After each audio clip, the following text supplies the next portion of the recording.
This dude said something so stupid, even Joe Rogan had to correct him.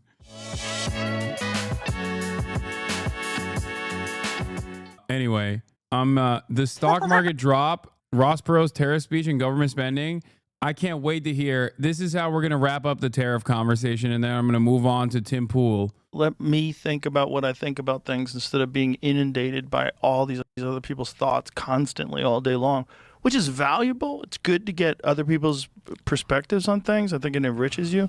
But at a certain point in time, become captive to it. And I think there's just too many people that are captive to other people's thoughts.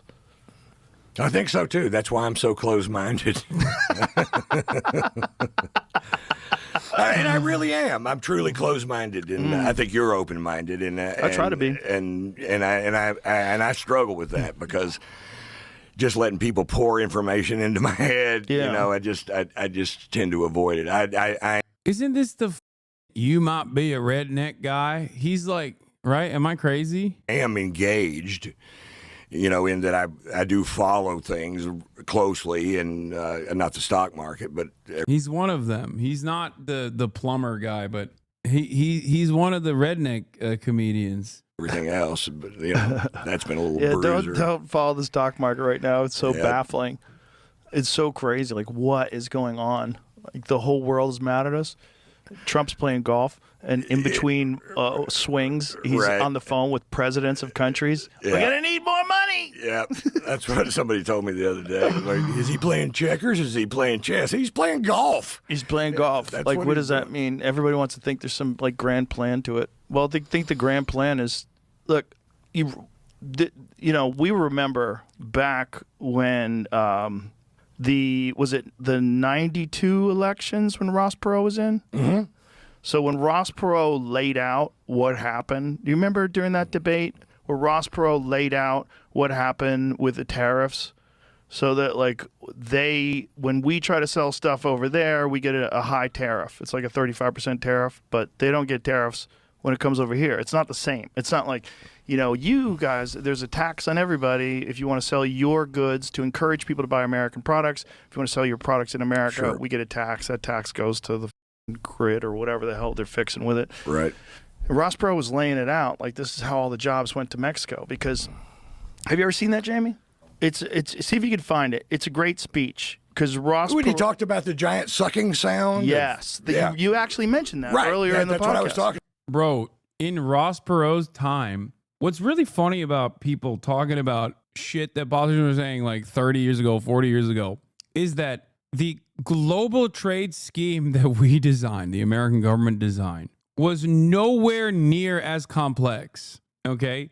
Like, that is, like, he was right then, and so was Bernie Sanders, and so were all the trade protectionists. But the idea that, like, this is still applicable after those guys' voices were not heard and American capital did what it wanted to do. Like, the notion that, like, this is still the same dynamic here is so stupid. That's not how this works. Yes, that's it. That's funny. Did you just see that recently or something? No, I just remember it. Oh, boy. The Giants. He would have been a great president. I voted for him. He had big ears, you know, and he didn't come across well on TV. Independent. He was an independent, and nobody was voting for independent. By the way, they changed the whole way debates work after this, because it used to be if you got 5% of the vote in the primary that you could be a part of the presidential debates. And that's not the case anymore. Or it was 5% in a poll. I forget what the number was that you had to reach, but it wasn't a high threshold. And then you could be a part of the debate.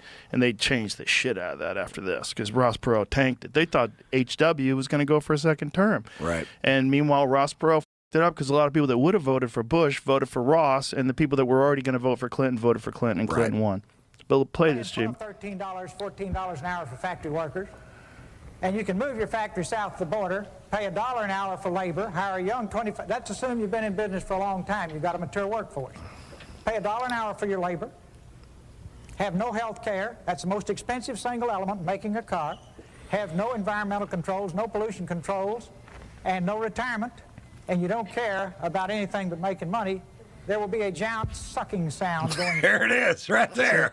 That's it. If the people send me to Washington, the first thing I'll do is study that 2,000-page agreement and make sure it's a two-way street. One last point here. I decided I was dumb and didn't understand it, so I called the who's who of the folks who've been around it. And I said, why won't everybody go south? They said, we'll be disrupted. I said, for how long? I finally got them up for 12 to 15 years. And I said, well, how does it stop being disruptive? And that is when their jobs come up from $1 an hour to $6 an hour and ours go down to $6 an hour, then it's... Yeah, except guess what?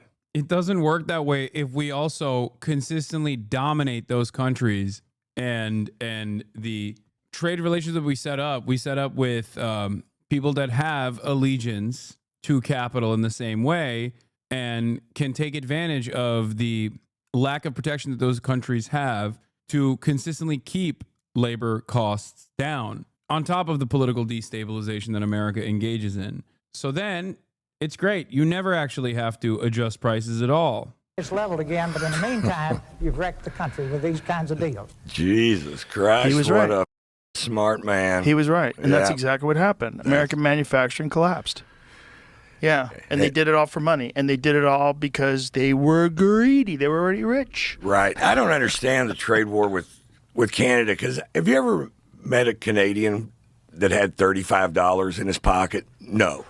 They're all broke. They have $22. Really? And they'll buy you a beer. You know, I love They're all Canadians. broke? I've always, yeah, they're broke. They don't have any money up there. How come they don't have any money? Because it's socialism. You know, I think it's a great place. Don't you love Canada? I love it. Well, they have Yeah. socialized medicine, but it's a capitalist society. It is, but socialized medicine, and it's expensive. So What percentage of the Canadians paying? What the This dude said something so stupid, even Joe Rogan had to correct him. I love when that happens. Taxes. So I don't know. Let's find that out. What's the Canadian tax rate? I know it's higher than Americans. I know mine's a bitch. And when you go over there, you have to pay taxes too. Like if you do a gig. Yeah, you have to pay taxes. Yeah, you pay Canadian taxes on your and gig. you get paid in Canadian dollars. I'm not going up there much for shows. Yeah. But, you know. So here it is. Canada's top federal income tax rate is 33%, while the U.S. is 37%. Right. However, when combining federal, provincial, state taxes, Canadians often face higher marginal rates across various income levels. That's interesting, that theirs is only 33%, ours is 37%. I thought ours was lower than theirs. I thought ours was 40. Well, it is when you get to a certain tax. Talk to anyone in Europe about how much taxes Americans do end up paying, okay, at every bracket, and they will look at you like you're the most insane person of all time, because Americans do pay a decent amount in taxes. But guess where that goes? The reality is, it's not that the American taxes are high, okay? In comparison to some countries, it's lower. In comparison to some countries, it's higher, but it's unexpectedly higher. It's what we get in return. At the local level, at the federal level, a lot of it goes back to either subsidies that then turn into some form or another stock buyback, or of course defense. And at the local level, it goes to the police. Sometimes also to Israel, ironically enough. Yes, some of your state taxes will literally go back to subsidizing Israel. How insane is that? Look it up if you don't believe me. Bracket, correct? Isn't it? Ours changes when you get higher, right? Yeah, it does. 33% on the portion over $246,000. What's ours in terms of like the highest tax bracket? What's the highest U.S. Is it 37? That's what it is? What's really crazy to me is when people say the rich should pay more taxes. Okay, fine. But where do you think that's going? Where's that going? Where's the money going? Is the money going to the federal government? Do you think they're good at it? Do you think they're good at managing your money? Have you paid attention to all the shit Elon's uncovered? 37% is when you make over $609,000 a year. That's you, mother. Well, yeah, Elon Musk is saving. Elon Musk is saving. Currently, the there's government.